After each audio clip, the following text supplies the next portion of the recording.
welcome to all of you in my class. Today in this class we will be discussing the topic combustion from class 8 under CBSE syllabus. So today in this class we will discuss what is meant by combustion and what are the conditions necessary for combustion. So let's start our topic.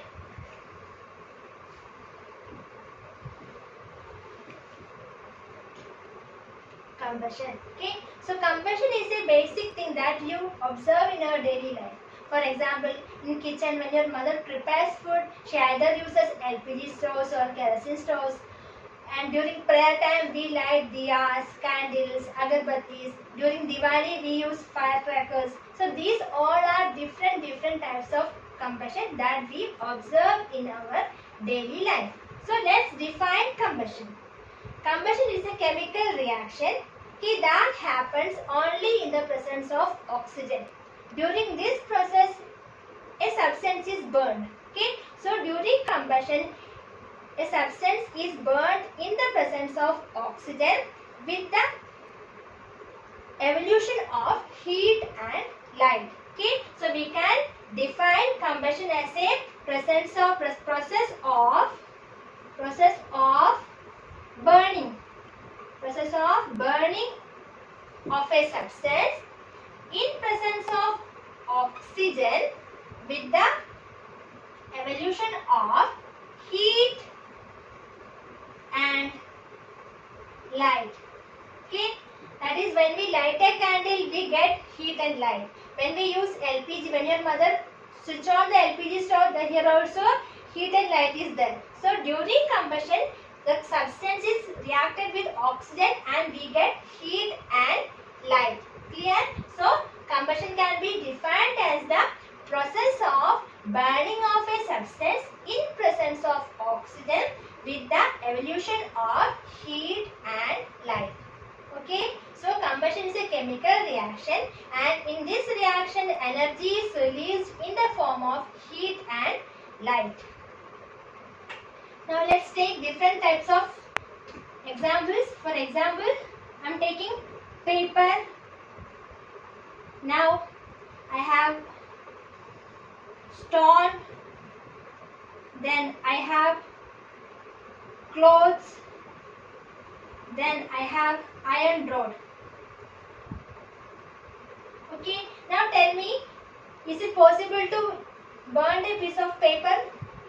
Is it possible? Yes, we can easily burn a piece of paper. Now, is it possible to burn a piece of stone, rod? No, we can't burn a piece of stone. Now, is it possible to burn a piece of cloth? Yes, it is easily, we can easily burn a piece of cloth. Now, is it in the case of iron rod? Can we burn? Can we burn? No, we can't burn a piece of iron rod.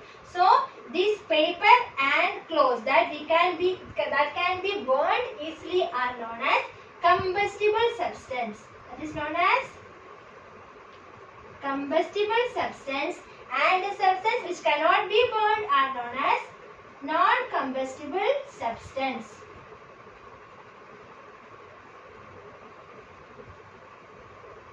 Non-combustible substance. Clear?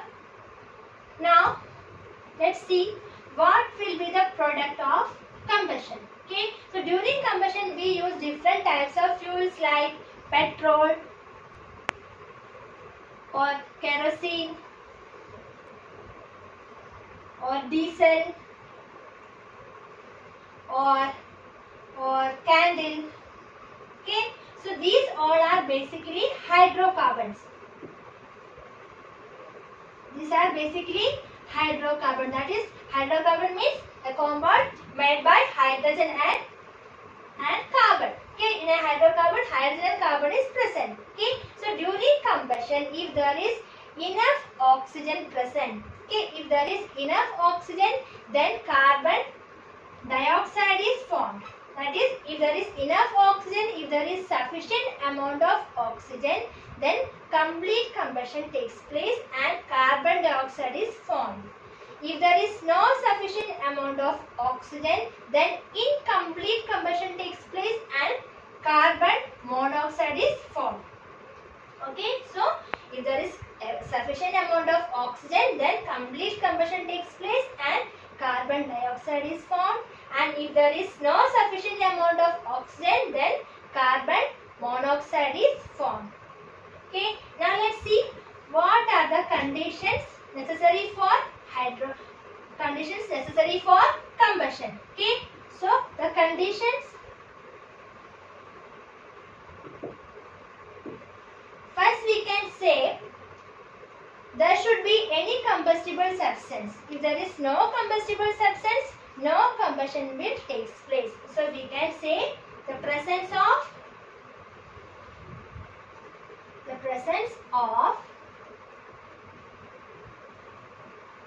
combustible substance. Clear? Now, before explaining the second point, let me explain a simple activity. Okay, we just take a candle and light the candle and fix the candle on a table. Okay, fix it on a table and then cover this candle with a glass tumbler. Okay, and wait for some seconds. So we can see after some time what happens, this candle gets extinguished. Why? Because when we cover this candle with this glass tumbler, the presence of oxygen inside this space is used up by this candle to burn.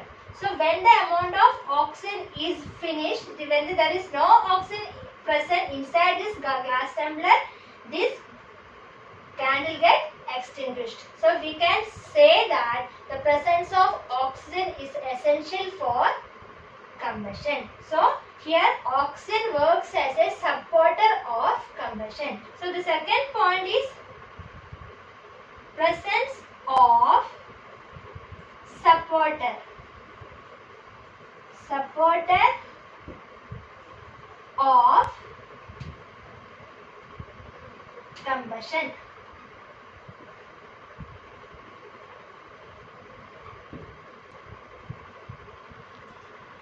For the third point, let me explain you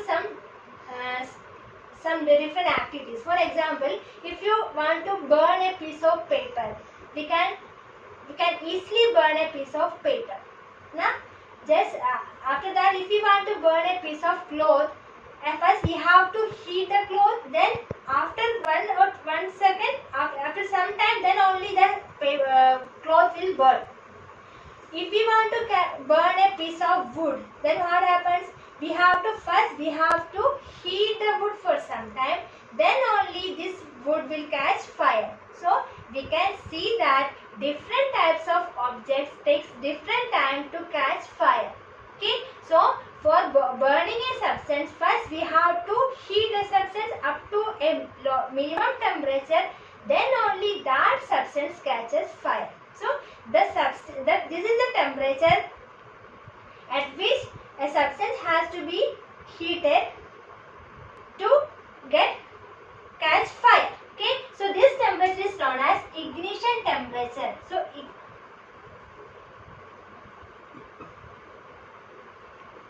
ignition temperature means the lowest temperature at which a substance has to be heated to get burned. Okay, so this is the ignition temperature. So before burning a substance, we have to heat a substance up to its ignition temperature.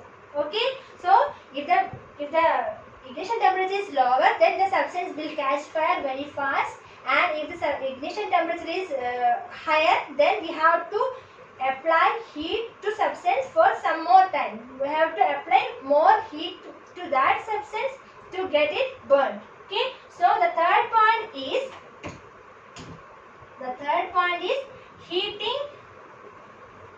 heating a substance up to its ignition temperature. That's why different types of objects take different time to get heated. Okay, so The three conditions are presence of a combustible substance and presence of a supporter of combustion, and third one is heating a substance up to its ignition temperature. So we can see LPG stoves, petrol, kerosene, these all things, matchbox, these all things catches fire very fast because they have very low ignition temperature. So I think this all we have discussed is clear to you. Let's see in the next session. Thank you.